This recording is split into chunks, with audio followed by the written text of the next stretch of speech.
दोस्तों कहानी शुरू होती है और हम एक आदमी को देखते हैं जो कि कहीं जाने की जल्दी में था। वो एयरपोर्ट पर फ्लाइट की टिकट लेने जाता है लेकिन उसे टिकट नहीं मिलती। इसके बाद जब वो वहां से जा रहा होता है तो उसे वहां पर एक फैमिली दिखाई देती है जो कि छुट्टियां मनाने कहीं पर जा रही थी। वो आदमी उस फैमिली के पास आता है और उन्हें बहुत सारे पैसे देकर उनका टिकट खरीद लेता है। जिसके बाद वो जैसे ही प्लेन पर चढ़ने के लिए जाता है तभी उसे पीछे से कोई शक्ति अपनी तरफ खींच लेती है और वो आदमी प्लेन से सीधा एक वैन में पहुंच जाता है। उस वैन में कुछ लोग बैठे थे और वो उसकी नकली दाढ़ी मूछें निकालकर उसकी घड़ी अपने पास रख लेते हैं। तभी सीन यहाँ से शिफ्ट होता है और हम एक लड़के को देखते हैं जिसका नाम होता है मंगेश लुल्ला। वो एक एंटीक शॉप में जाता है जहाँ पर वो एक टाइपराइटर की फोटो क्लिक करके उसे इंटरनेट पर बेचने के लिए डाल देता है। जिसके बाद वो वहाँ से सीधा अपने कॉलेज निकल जाता है। उधर कॉलेज में हम प्रोफेसर झंझनाहट को देखते हैं जो कि बच्चों को साइंस पढ़ा रहा था। फिर क्लास खत्म होने के बाद मंगेश लुल्ला उनके पास जाता है जो कि उसका बाप था। मंगेश लुल्ला उसे कहता है कि पापा अब हमें एक कार ले लेनी चाहिए। जिस पर उसका बाप कहता है कि भोसड़ी के तेरी औकात है कार चलाने की, चुपचाप इस साइकिल पर अपनी गांड टिका और सीधा अपने घर निकल। इसके बाद मंगेश अपने काले बहुत ही ज्यादा काले दोस्त से मिलने जाता है जिसका नाम होता है काली बांसुरी। अब वो दोनों बकचोदियां कर रहे थे कि तभी उसकी नजर एक मस्त सी लड़की पर पड़ती है जिसको देखकर मंगेश लुल्ला काली बांसुरी से कहता है कि भाई इसकी तो चूचियां बहुत ही सॉलिड है। इस पर काली बांसुरी कहता है कि भाई ये पिंकी पिट वाले है जिसकी तितली का कॉलेज के हर लड़के ने चमकादड़ बनाया है। मंगेश लुल्ला कहता है कि फिर तो मैं भी चमकादड़ बनाऊंगा और वो उससे बात करने के लिए उसके पास जाने लगता है। लेकिन पिंकी पिट वाले उसे कहती है कि बावली चला जाए यहाँ से, तेरी लुल्ली लेने से अच्छा तो मैं यहाँ से गिरकर मर जाऊं। अब मंगेश लुल्ला निराश होकर वापस अपने घर आ जाता है लेकिन घर आकर वो एक कार के शोरूम में कॉल करता है और अपने लिए एक कार बुक कर लेता है। फिर कुछ देर बाद वहाँ पर उसका बाप भी आ जाता है जहाँ पर मंगेश लुल्ला उसे कहता है कि पापा मैंने कार बुक कर दी है, अब बस जल्दी से शोरूम जाकर हम उसे ले आते हैं। लेकिन इस पर उसका बाप कहता है कि बावलीकांड तेरे को सुबह समझाया था ना, अपनी औकात देखकर बात किया कर, अब निकल बछड़ी के यहाँ से। अभी सुनकर मंगेश लुल्ला निराश हो जाता है और वहाँ से अपने रूम में चला जाता है। इसके बाद हम प्रोफेसर झंझनाट को देखते हैं जो कि अपने गोडाउन में एक घड़ी जैसे डिवाइस के ऊपर काम कर रहा था। इसी दौरान वहाँ पर उसकी वाइफ आती है और उसे कहती है कि मंगेश लुल्ला तुम्हारे ही सफेद खून से पैदा हुआ है, हमारे पड़ोसी से नहीं, इसलिए अगर तुम उसकी बात नहीं सुनोगे तो कौन सुनेगा। इस पर प्रोफेसर कहता है कि तुम्हारा बेटा एक नंबर का चूतिया है, चलो ठीक है फिर भी मैं जाकर उससे बात करता हूँ। जिसके बाद वो उस घड़ी को वहीं पर पैक करके रख देता है और मंगेश लुल्ले से बात करने उसके कमरे में आता है। लेकिन मंगेश लुल्ला वहाँ पर बैठा अपने बाप को गालियां दे रहा होता है। अब ये सब सुनकर उसके बाप को गुस्सा आ जाता है और वो वहाँ से चला जाता है। फिर कुछ देर बाद उस बेसमेंट में प्रोफेसर की बेटी सफाई करने आती है जिस दौरान उसे गलती से वो घड़ी नीचे गिर जाती है जो कि प्रोफेसर झंझनाहट ने वहाँ पर रखी हुई थी। फिर कुछ देर बाद उसकी मां प्रोफेसर का गिरा हुआ सामान उठाकर ऊपर ले आती है। इस दौरान मंगेश लुल्ला उस सामान में से उस घड़ी को देख लेता है और उसे उठाकर अपने पास रख लेता है। इसके बाद वो अपने दोस्त काली बांसुरी के साथ कॉलेज जाता है लेकिन वहाँ पर कुछ निब्बे आते हैं और काली बांसुरी को डामर का टुकड़ा बोलकर चिढ़ाने लगते हैं। वहीं पास में से पिंकी पिट वाले भी गुजर रही थी और तभी वो दोनों निब्बे उसके पास जाकर पूछते हैं कि हमारे घोड़े की सवारी करोगी। लेकिन ये सुनकर पिंकी पिट वाले की सटक जाती है और वो उनमें से एक के मुंह पर कॉफी फेंककर वहां से चली जाती है। तभी वो लोग गुस्से में मंगेश लुल्ले को ही लपेट लेते हैं और उसे धक्का देकर वहां से चले जाते हैं। अब मंगेश को देखकर पिंकी पिट वाले उसकी मदद करने उसके पास आती है जिसके बाद वो दोनों आपस में बातें करने लगते हैं। मंगेश कहता है कि मेरी लुल्ली छोटी तो है लेकिन मेरे अंदर का स्टेमिना बहुत ज्यादा है। अभी सुनकर पिंकी पिट वाले उससे इंप्रेस हो जाती है और उसे अपना एड्रेस देकर कहती है कि यहाँ पर मेरी बजाने के लिए आज दोपहर को पहुंच जाना। फिर दोपहर होते ही मंगेश लुल्ला बहुत ही एक्साइटमेंट में पिंकी पिट वाले के घर पहुंचता है और सोचता है कि आज तो मैं उसकी पीछे से लूंगा। लेकिन वहीं पिंकी पिट वाले उसे अपने घर का काम करवाने लगती है और कचरा उठवाती है। फिर पिंकी पिट वाले मंगेश लुल्ले से पूछती है कि टाइम क्या हुआ है, तो मंगेश अपनी जेब में से वो घड़ी निकालता है और उसे टाइम बताता है। जिसके बाद वो उस घड़ी को पहन लेता है। अब जैसे ही मंगेश उस घड़ी का एक बटन दबाता है तभी उसे एक झटका महसूस होता है। मंगेश लुल्ला सोचता है कि ये क्या हुआ। जिसके बाद हम देखते हैं कि मंगेश लुल्ले के पीछे जो लड़की झूला झूल रही थी वो वहीं पर ही रुक गई है। लेकिन मंगेश लुल्ले को उसका कोई अंदाजा नहीं था और वो वापस अपना कचरा उठाने के काम पर लग जाता है। इसी दौरान उसे वहाँ पर एक बड़ा सा चूहा दिखाई देता है जो कि वहाँ पर स्टॉप हो चुका था।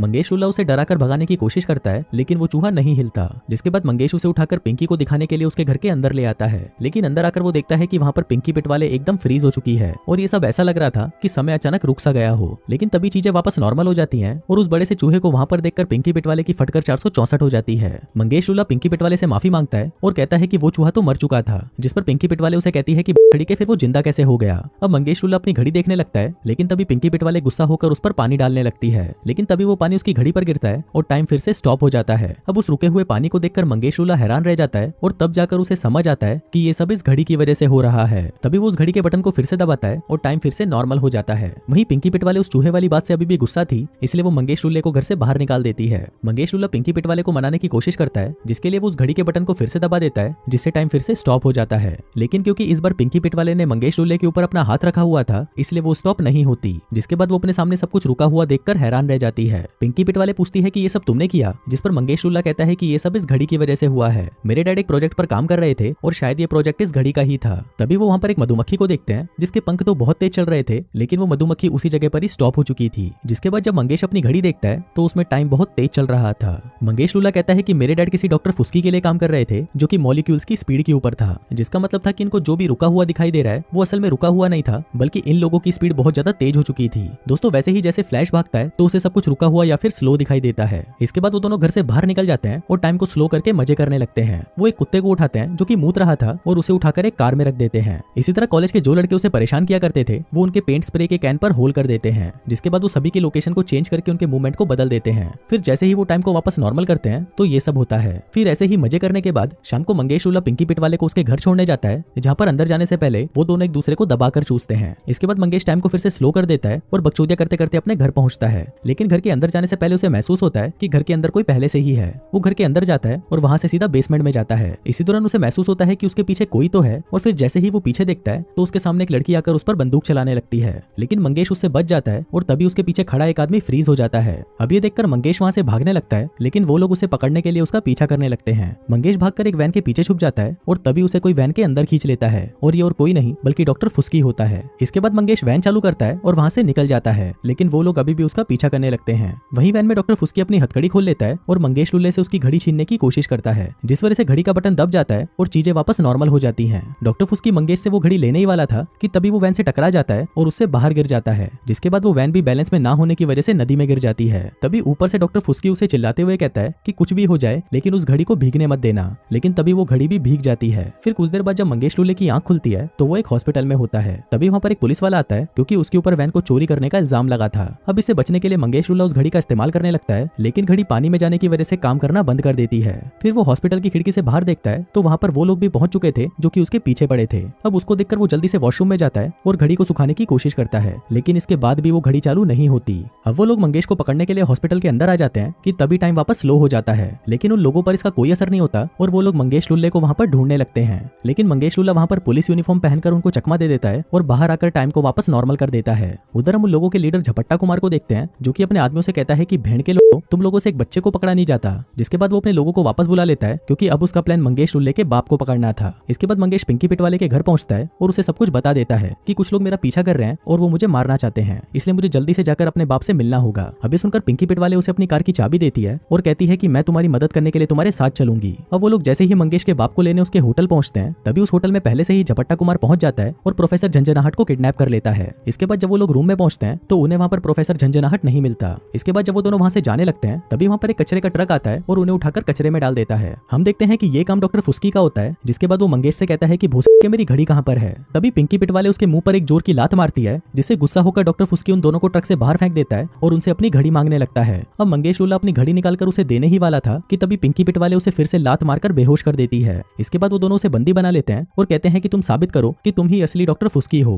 तभी डॉक्टर फुस्की मंगेश लुल्ले के पूरे खानदान का नाम बता देता है, जिससे साबित हो जाता है कि वो ही असली है। फिर मंगेश लुल्ला उसे पूछता है कि झपट्टा कुमार हम लोगों से क्या चाहता है। डॉक्टर फुस्की कहता है कि उसे वो घड़ी चाहिए ताकि वो अपना प्रोजेक्ट पूरा कर सके। तभी मंगेश लुल्ला उसे वो घड़ी देता है और कहता है कि आपको ये फिर से ठीक करना होगा क्योंकि पानी में गिरकर ये खराब हो चुकी है। इसके बाद वो तीनों उस घड़ी को ठीक करने के लिए मार्केट से कुछ सामान लेने जाते हैं। उधर पिंकी पिट वाले दुकान पर काम करने वाले लॉन्डो को बिजी करके रखती है और वहीं डॉक्टर फुस्की और मंगेश लुल्ला दुकान से सामान को चोरी कर लेते हैं, जिसके बाद वो लोग एक जगह पर छुपकर उस घड़ी को वापस ठीक कर देते हैं। फिर वो तीनों झपट्टा कुमार की लैब में चुपचाप घुस जाते हैं, लेकिन डॉक्टर फुस्की अंदर जाने से मना कर देता है और कहता है कि वो लोग मुझे फिर से पकड़ लेंगे, इसलिए यहाँ से तुम ही लोग जाओ। लेकिन इस पर मंगेश लुल्ला कहता है कि बोस के तेरी वजह से ही हम लोग इस सिचुएशन में फंसे हुए हैं, इसलिए तेरे को तो साथ चलना ही होगा। लेकिन डॉक्टर फुस्की एक नंबर का ढीठ आदमी था और इतना सुनने के बाद भी वो अंदर जाने से मना कर देता है। अब उन लोगों के पास और कोई रास्ता नहीं था, इसलिए उन दोनों को ही अकेले अंदर जाना पड़ता है। उधर झपट्टा कुमार के लोग उनको पकड़ने के लिए उनके पीछे आते हैं, लेकिन वो दोनों उन पर नाइट्रोजन गन से हमला करके उनको फ्रीज कर देते हैं। इसके बाद मंगेश लुल्ला उनसे बचते हुए अपने बाप को बचाने के लिए उसके पास जाने की कोशिश करता है, लेकिन तभी वहां पर झपट्टा कुमार के आदमी आ जाते हैं और वो उसे फ्रीज कर देते हैं, जिसके बाद झपट्टा कुमार मंगेश लुल्ले से उसकी घड़ी छीन लेता है। इसके बाद जब वो लोग मंगेश लुल्ले को उसके बाप के पास लेके जाते हैं तो मंगेश देखता है कि उसका बाप उस टाइम लूप में काम करते करते बूढ़ा हो चुका है। मंगेश लुल्ला अपने बाप से मिलता है, जहाँ पर उसका बाप उसी पर ही गुस्सा करने लगता है कि बोस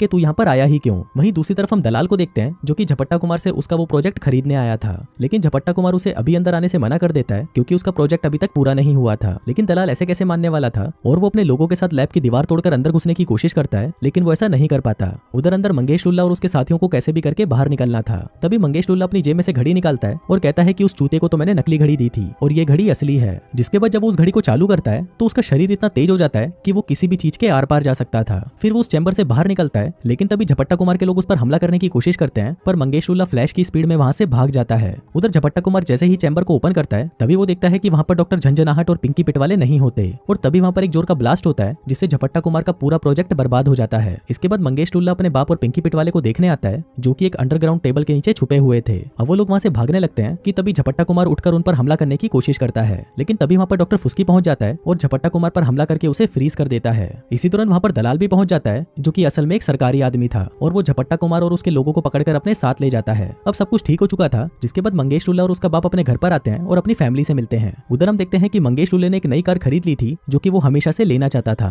इसके बाद पूरा परिवार उस कार में बैठकर जाने लगता है कि तभी कुछ पुलिस वाले उसका पीछा करना शुरू कर देते हैं, पर तभी अचानक टाइम फिर से स्लो हो जाता है, जिसका मतलब था कि वो घड़ी अभी भी मंगेशुल्ले के पास में ही थी। और दोस्तों, इसी के साथ ही ये कहानी यहीं खत्म हो जाती है।